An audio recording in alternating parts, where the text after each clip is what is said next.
He has been married to one wife of 25 years. Their marriage has been blessed with 7 wonderful children. Just more than 3 weeks ago, he announced his new candidacy for President of the United States. Would you join me in giving a very warm welcome to Rick Santorum? Thank you.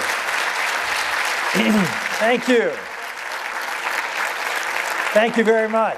Thank you very much. Thank you, Craig. I appreciate the kind words. Thank you all for the warm reception. It is great to be here. I am not a rookie here. This is the 6th Faith and Freedom meeting, and I have been to all 6. I don't know if anybody else has spoken at all 6, but I have spoken at all 6 of these meetings. And I wanted to maybe start with that to say that you know me. I've been here. I have been on the front lines of the issues of faith and freedom, well, for the better part of 20 years, standing up and fighting for the basic values that made our country great. I'm probably best known for that, and in some cases only known for that, because there aren't many people that do that.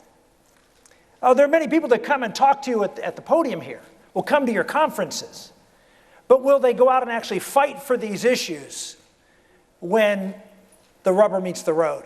Do you know that we've had one vote in the United States Senate on the issue of marriage, on the constitutional amendment to institute marriages between one man and one woman? Anybody know when that vote was? It was back in 2004. Do you know who pushed for that vote? Who was in the leadership at the time? Who fought people behind the scenes in our caucus to even get that vote? Yeah, I did. Why? Yeah, go ahead. You see, they'll say they're for marriage, but when it comes to actually fighting, they'll say they're pro-life, but when it comes to actually leading, because when you lead and you fight, you pay a price. The biggest price is, that's all the folks back there will ever say that I do. Because it's one thing to be pro-life. A lot of folks will vote pro-life. They'll come up there and talk about their great pro-life voting record. It's another thing to stand up and try to push the agenda, to try to make sure that your voices are being heard. And that's the differentiator. How many times have you voted for politicians who've gone to Washington, D.C. and, well, let's just say they haven't lived up to your expectations? How about in the last few months that they haven't lived up to your expectations? And so when you're looking at a presidential candidate, don't just look at the rhetoric, because everybody can read polls and know what the American public or Republican primary voters are looking for. Look at their track record. Look at their willingness to stand up and fight on not just the issue, one issue or two, but to be a principled conservative across the board. Particularly on the cultural issues, because if you do that, as several candidates have found out, you get pigeonholed. I'm going to talk today about a lot of other things that are important for conservatives. National security is one of them. I'll put my record up against national security with anybody, not just in this field, with anybody, period. I was on Glenn Beck's show the other day, and he introduced me, as he has for now about 10 or 11 years. He's always introduced me as, quote, and this is his words, not mine, as the Winston Churchill of our time. Why? Because for the last 10 or 11 years, I have been warning America, while I was in the Senate, outside of the Senate, before I ran for president, and while I ran for president, about the gathering storm of the 21st century, about radical Islam's rise, and about how they're working together with other radical groups across the world to defeat freedom, to defeat the West. And that there is only really one country capable right now of standing up and fighting that. There are others who are willing to fight, like the state of Israel. But there's only one country that has the capability of really standing up and fighting it. And as we've seen, when we don't, evil prospers. We've seen evil prosper dramatically in the last 6 years because we've had a president who simply refused to identify the enemy and then put a strategy together to defeat this enemy. And that's why this enemy has prospered. I was in Israel just a few months ago, and one of Prime Minister Netanyahu's senior advisors said to me, he said, "Senator, He said, you need to tell the American public that whoever this next president will be, in all likelihood will have to be a wartime president, because we will be at war. Not we as in Israel, as in we in the world.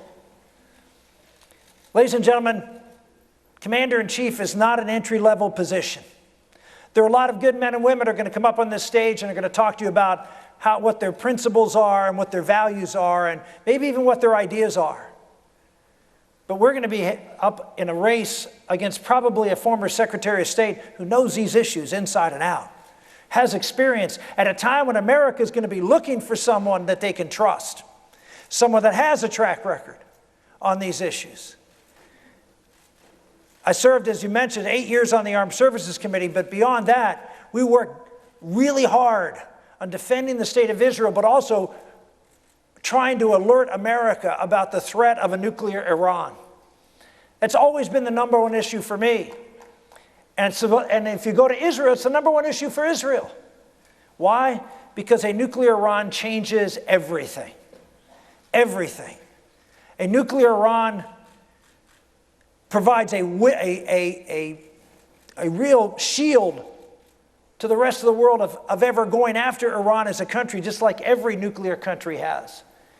This is a country that is the biggest proliferator of terror in the world. Someone who will attack Israel, in fact, has said that they want to wipe Israel off the face of the earth. Says they want to defeat America.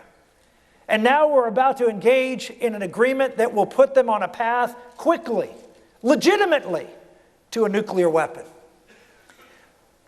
We have to have someone in the debates coming up in 2016 whose experience debating the former Secretary of State is not a briefing book entering into the debate, but someone who's debated her on the floor on these issues, which I have.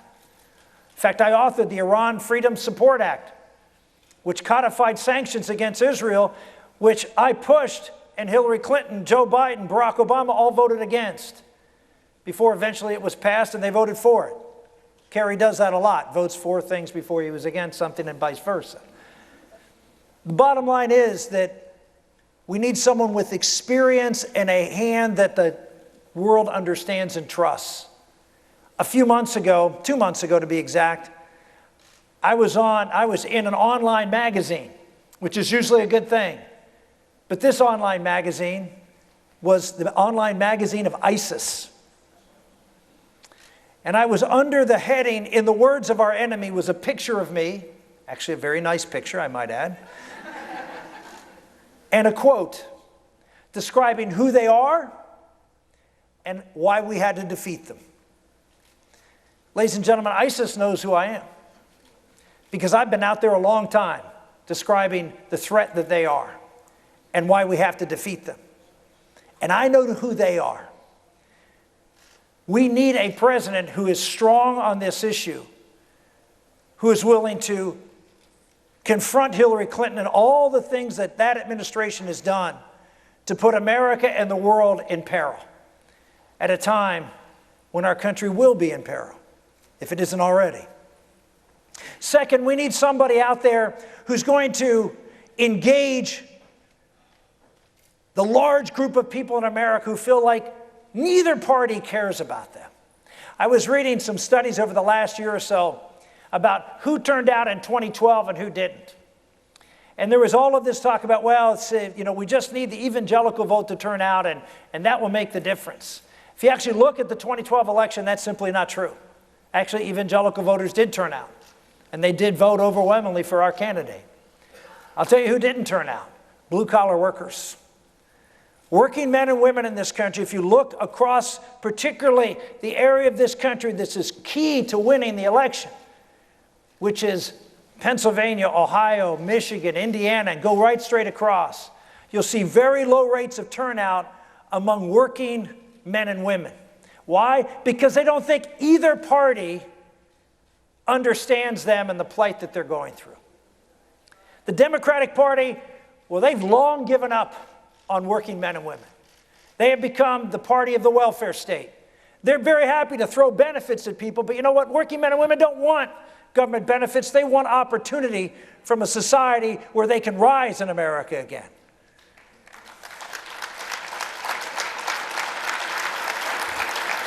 And what about the Republican Party? Well, in the last election, there was a survey done of all these people, the people that I'm talking about. Because they were asked the question, voters were asked the question in exit polls, what is the most important issue in this election? 23% of the electorate said this: does the candidate care about people like me? 23% of the electorate, almost all of the folks of that 23% are the people that I'm talking about.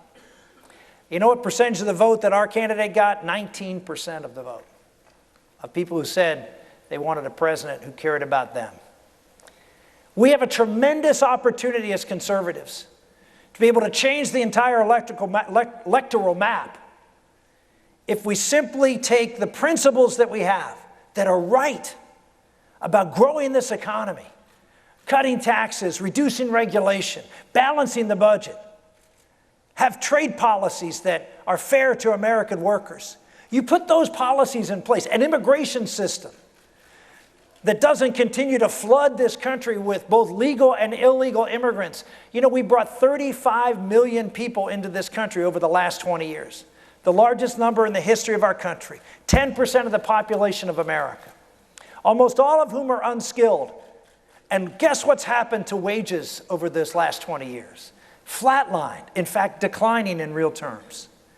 Median incomes declining. And what are the Republican Party? Well, we line up with line up with the business community and say, who see it as cheap labor to lower costs. The Democrats, they've abandoned the working people. They want as many people to come in. Why? Because they think they'll all vote for them. So what about the American worker? What about the person who's the 74% of Americans who don't have a college degree, age 25 to 65? Who is on their side? They're looking for somebody. And it's us. Believe it or not, if you look at who the Republican Party is, it's those very workers, except we don't get the share of the vote. We don't get as many people out, particularly in the North. We don't get a lot of those people out voting for us because we don't have a policy that connects directly with them. What I've laid out when I announced for president 3 weeks ago, from a factory floor in Western Pennsylvania, from the heart of the industrial heartland of America, I talked about how we have to have a comprehensive package that not only grows the economy. I wrote a book last year called Blue Collar Conservative, Recommitting to an America That Works. And in that I talked about how we have to have a rising tide lifting all boats. But we also have to understand as Americans that guess what? There are people in America that have holes in their boats.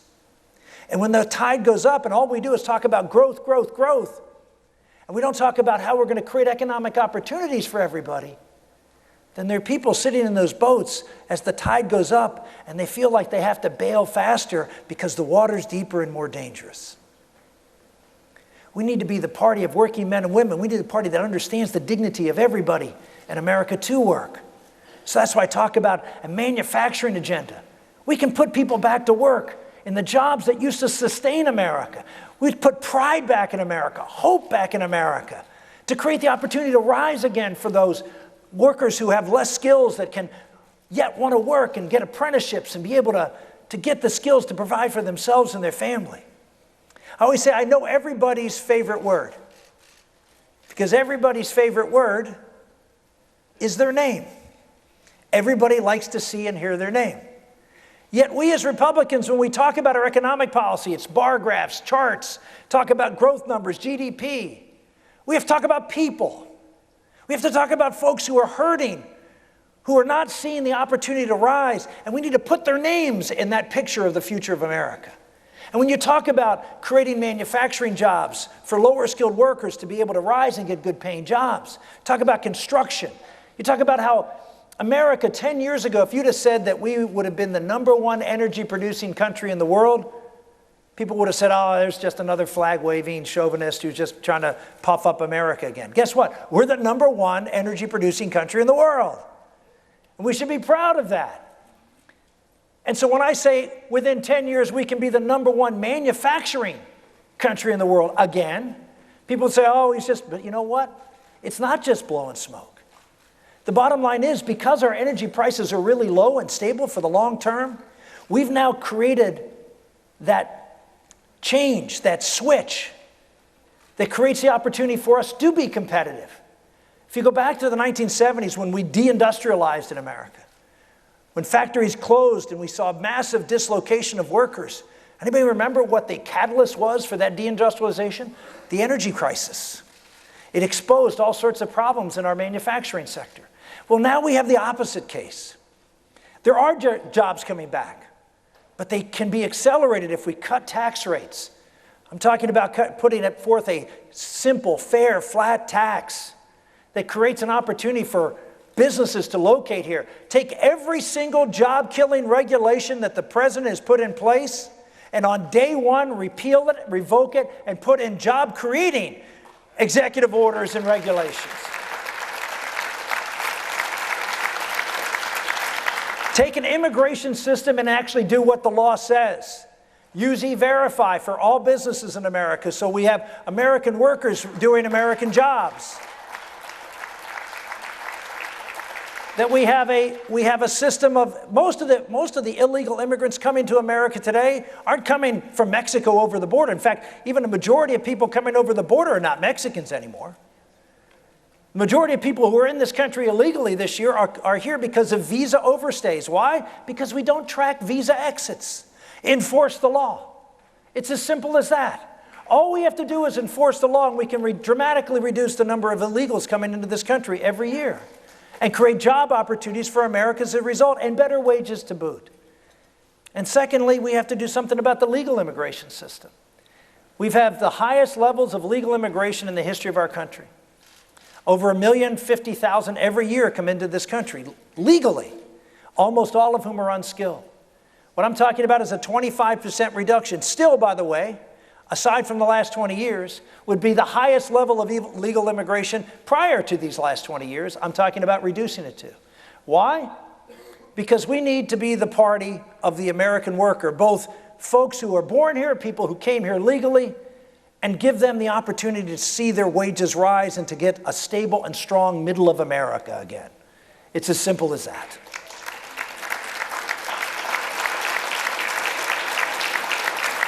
So if you have a candidate that is going to be strong and principled on national security in an election that's going to matter, why? We've had 6 elections. The last 6 elections, Republicans have lost 5 of the last 6 with respect to the popular vote. The only one we won was 2004, and the reason was national security was a big issue. So we need a candidate that's strong on national security, can reach the heartland of America with a message that says, we are on your side, we are going to create job opportunities and incentivize people to go out and get engaged and involved in the political system and transform the heartland of America from what used to be a string of blue states to a string of red states. Now, you want to win? You want to win? All right, well then let's elect someone who can go to the states that we have to win with a message that's a winning message. I won in Pennsylvania. I won tough race after tough race for the House, for the Senate, in a 60% Democratic district and in a 70% Democratic district, in a state twice with over 1 million more registered Republicans than Democrats. I know how to win in those states. I've done it. And we have a message now that will connect. You have an opportunity to elect a full-throated conservative on fiscal issues, on economic issues, on foreign policy issues, and yes, on moral and cultural issues. Why settle for less?